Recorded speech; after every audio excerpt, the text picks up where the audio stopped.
The state of our amateur players during matches is that we get to shaky. What does shaky mean? It means we panic.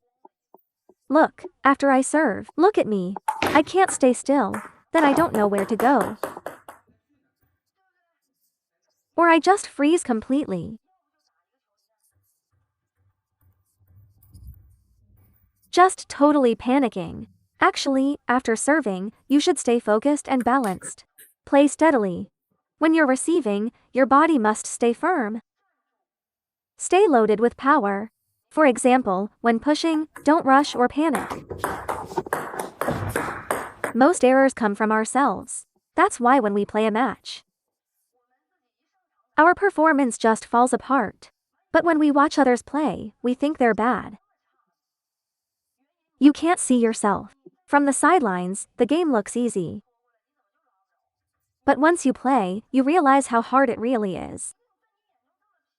Spectators have a full view, players don't, and players have to move their hands and feet at the same time.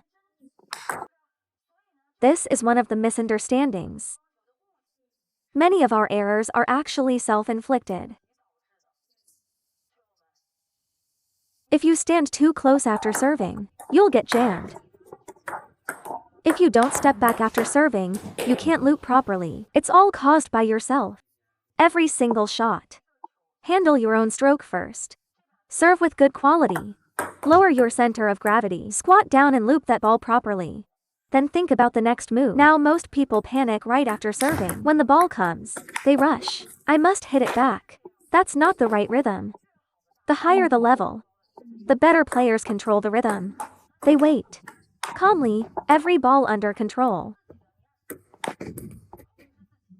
Don't panic. After looping, don't rush, go again. After looping, don't rush.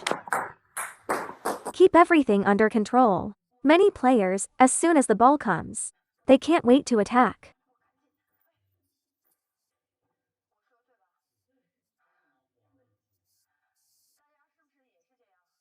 But it's okay, everyone's like that. I used to be like that too. That's why people say I understand so well. Because I used to be just like you. Let me give you a few suggestions. Don't overthink things. Don't make it too complicated. Spend more time practicing serves.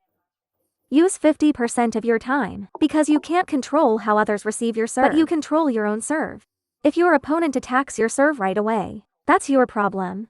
Your serve wasn't good enough. Understand what kind of serve you make. If you serve topspin, then get ready to attack. If you serve backspin, then prepare to loop or push. Just those two options, two strategies, attacking topspin or backspin, are enough for a lifetime. But your attack shouldn't rely on power alone. You can focus on placement, or variation, or spin. Relying only on power digs your own hole. Nowadays, people say the serve is your initiative. It's your moment of control. But after serving, but I feel very passive. That's actually a great question. Is there anyone like this brother here? He says after he serves, he feels very passive. He even scares himself. You see, many players are like this. Let me explain why. It's because your serving ability is stronger than your attacking ability. So when you serve with strong spin, look, I chop it with heavy spin. It's so spinny that I can't even loop it myself, right? You serve a top spin, very bouncy. But when the ball comes back, you can't keep up with the rhythm. In fact, you're getting trapped by your own spin. Our students, they all desperately want to serve with more spin. Look, the opponent just pushes it back. And if he knows how to receive, just a light touch is enough. All the spin coming back is your own. You need a period of adjustment. Because looping, it really takes at least 3 years to become stable. After you serve a fast ball, if he blocks it back, it's fast, but your recovery is slow. Even if you block it back, the next one he'll attack you. And you're passive again. Players of this type, you need to think clearly about your first shot. For example, if I serve with heavy spin, I step back. I add more spin, you see? heavy spin, then I prepare for looping. I only focus on practicing that one shot. If I serve a topspin or fast serve, I recover quickly.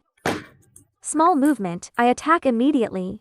Yes, you need to train that way. You can't just think, oh, I can't loop heavy underspin, and then just practice against underspin. That's not the same as in a real match. In a match, your first ball isn't served by the coach. It's started by you. There are many steps in between. I must recover, move my feet, find position, create space, and keep rhythm.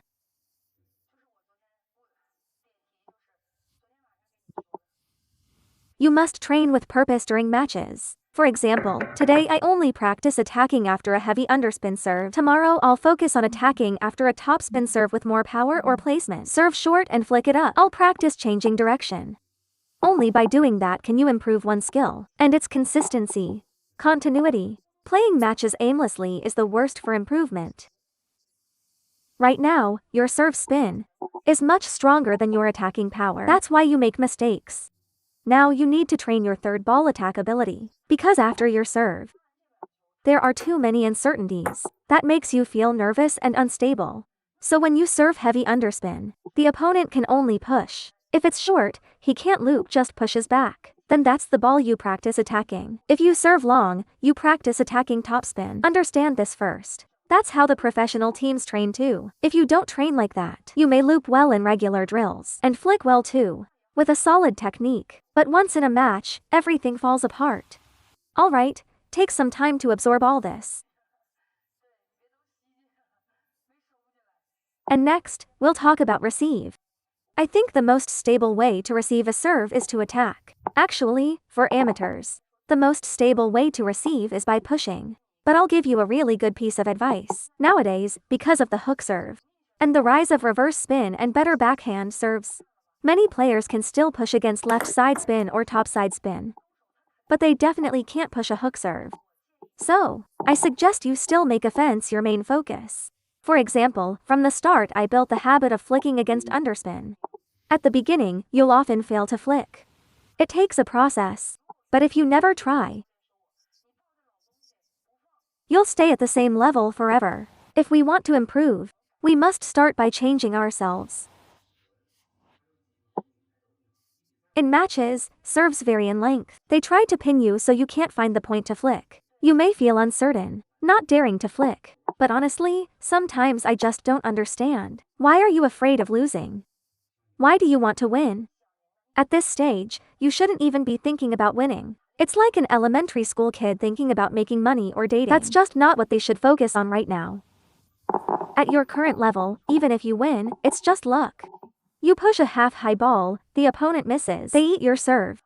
You block it back, and they make an error. That has no real value in matches. Exactly, it's all just taking advantage of the opponent's basic mistakes. That's why many players stop improving. They keep trying to win through luck instead of growth. Eventually, they give up. I know so many people who bought lessons but stopped practicing. Some even switched to playing golf, or fishing, or photography. They moved on to other hobbies because they lost the joy. They didn't know how to keep improving. You must push through this tough phase. Be proactive. Once you get through it, your potential will explode. Losing at this stage is only temporary. The one who laughs last is the true winner. Dare to flick, dare to loop, to rip, to counterattack. Dare to head spin, to hit hard. Only then can you become a true player. Losing is temporary. You'll struggle at first, but you'll grow stronger over time. If you play with pressure, you'll stay at the same level forever. If it's an important match, be more aggressive. If you lose, you can still push. But if all you do is push and defend, as soon as your opponent's level improves, you'll have no chance. The higher the level, the less defense works. Take it step by step. Follow what I said. And go practice hard.